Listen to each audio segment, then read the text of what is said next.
A.S. Bushido, masking isn't just an autistic concept. Hello, this is A.S. Bushido.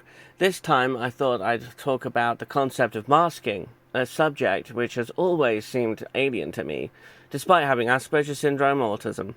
People tend to say it's about masking or passing as non-autistic, but what does this really mean? Before I begin, I just want to ask, if you haven't already, please consider subscribing if you're on YouTube or following if you're on TikTok, and liking the video, as it helps with the algorithms, as I've heard from other channels online. If you'd like to, please drop in a comment. I'd be interested to hear what you think about the topics I discuss in my videos. Likes and comments encourage me too, especially considering one of my traits includes a need for reassurance.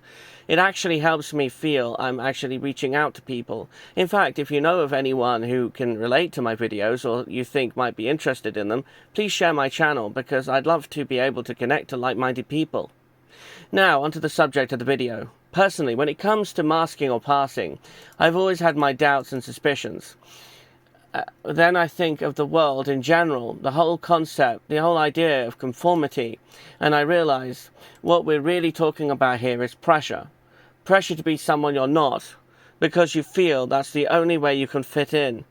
What if I said, I don't care about fitting in, if it meant I were to distance myself from who I truly am?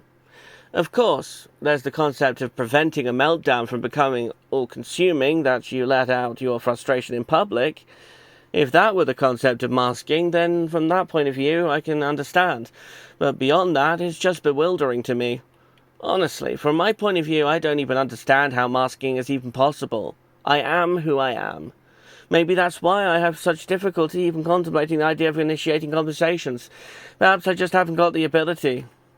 Although, if I were to look at it from a broader sense, considering the very idea and concept of masking and passing in the first place, I begin to realize it's not specifically related to those of us with Asperger's autism. It's actually something many people do, consciously or not. What do you think I'm referring to?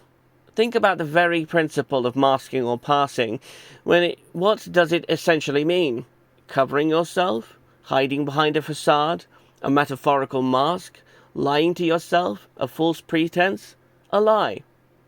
When I look at it from that perspective, I'm not surprised I'm unable to truly mask or pass, because if that's what it really means, it's against my very principles. What are the forms of masking or passing? There are many, certainly when you think about it on a broader context. Masks aren't simply the idea of putting a costume on, although that indeed is another method. You don't need to go to such extremes to mask or pass. Many women, for example, mask and pass, perhaps without even realizing it. What am I referring to? Makeup, jewelry, fashion, and hairstyle. What are we talking about here? Image. These are quite basic examples, so much so even I think about what clothing to wear. Although the very idea of having to go to such an extreme in any of these aspects can easily be considered a form of masking or passing. Let's think about it. You woke up out of bed. You feel exhausted, wanting more sleep. You have frizzy hair, bloodshot eyes. You feel tired out. But what are you really? Genuine. There's no hiding the fact that you're exhausted, and it shows. You might begin to feel ashamed of how distressed you look. Start to wonder what others would think if they caught you looking that way. What do you do if you're a girl or woman? You fix your hair. You spend hours in the bathroom, applying makeup to your face to cover the exhaustion you felt in the early morning. You hide how you truly feel because internally you might be screaming. You might want to go back to bed to spend more time relaxing, to lower your stress levels, but you want to keep up appearances because you fear that if you don't, people are going to reject you out of hand. Why? Probably because they're shallow and expect you to be artificial, because that's what they've come to accept as the norm. Although once you've done this, don't you feel like you've abandoned a part of your inner self? I would.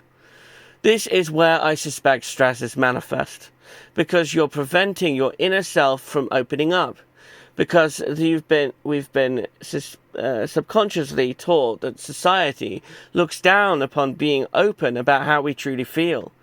There's always that fear that you'll be excluded from the group if you dare to even consider having an individualistic viewpoint. Maybe you're a critical thinker and question the world around you, but you dare not express it for fear you'll be abandoned. Ultimately, wasn't that what we were experiencing since 2020? The division between those willing to question and those accepting the narrative. These concepts can be as widespread as believing a collective hive mind, like a cult, to the more personalized tribal group mentality of a social group. You can mask or pass by pretending to believe the group. You dare not step out of line lest you be excluded from the bunch.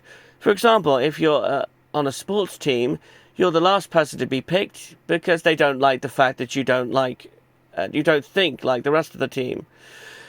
The black sheep concept, tribe mentality, has been something I've seen as more of a drawback than a benefit. It can be taken advantage of in ways you might not realize unless you look from an outsider's perspective. Coming back to the concept of masking and passing, the other way I look at it is a form of armor to protect yourself. On the one hand, you can understand why you want to prevent exposing yourself in case you're harmed, hurt, rejected, abused, ostracized, alienated. Having said that, what if I were to tell you there's another aspect, that by wearing armor, you're also hiding your true emotions? Take, for example, the idea of laughing when internally you want to cry in despair. Let's go a step further. Say I was in a situation where I saw a group of women laughing and joking, but I'm a sensitive man who finds it difficult to initiate conversations in the first place. Yet I also understand what it feels like to suffer in pain due to trauma. Do you think I'd be able to feel comfortable approaching a group of women laughing and joking?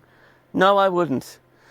Far from it. I'd find it intimidating, feeling excluded, left out, unwanted, unneeded, discarded like a lost shoe.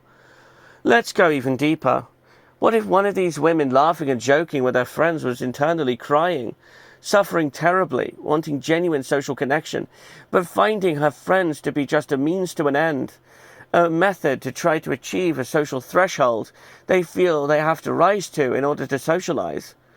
Say they just wanted genuine connection, but they didn't know who to trust, so they hid their tears behind a smile.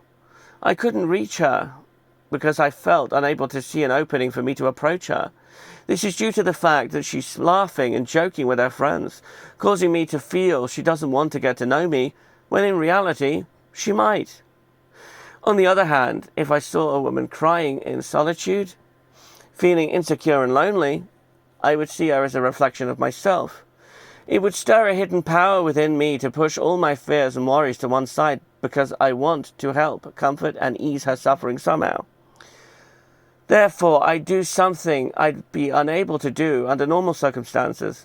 I might actually approach her, initiate conversation, offer a tissue to cry in, maybe even a friendly hug if she was comfortable with me, offer her a drink, sit and chat with her so she didn't have to feel so alone. What would you think if I told you I find it extremely rare to see a woman outside crying?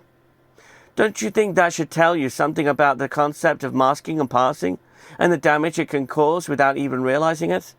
We're living in a world now where you can't even trust one another. I know it may sound naive, but truly, where is the compassion in this world? Because I haven't seen it from my point of view. Certainly when it comes to outside my direct family members anyway. Although having said that, I'm no stranger to understanding that even family members can lack genuine compassion for each other. I fear the world we live in is far too artificial. People who lie just to make it in life, whether it be by advancing in careers, socially lying to impress each other, lying to deceive and take advantage of others. This can happen on a personal level and a global scale. I've listened to a lot of whistleblowers over the internet about the geopolitical situation of the world. Corruption exists in so many places, I doubt I even need to explain it in great detail. I'm sure you're all aware far too much already. Then you have the concept of pretending to help others when in actuality they're really there for a completely different reason. To take advantage of others for a grander, more nefarious purpose. Those who are, as the saying goes, wolves in sheep's clothing. In the most extreme cases, but unfortunately not uncommon, is the case of the opposite of its original purpose, making someone believe they are one thing when they are the parallel opposite, and they do this purely for the idea of drawing people in to take advantage of them. Isn't all this a form of masking and passing, pretending to be something you're not, while at the same time doing or feeling something entirely different? In the end, that's why I have never understood, nor wished to, mask nor pass. Anyway, I'll leave it at that for now. Again, the photo in this video is one of my own. Also, just a reminder, if you haven't already, please consider subscribing if you're on YouTube, or following if you're on TikTok, perhaps leaving a comment and liking the video, as it helps with the algorithms and me, and maybe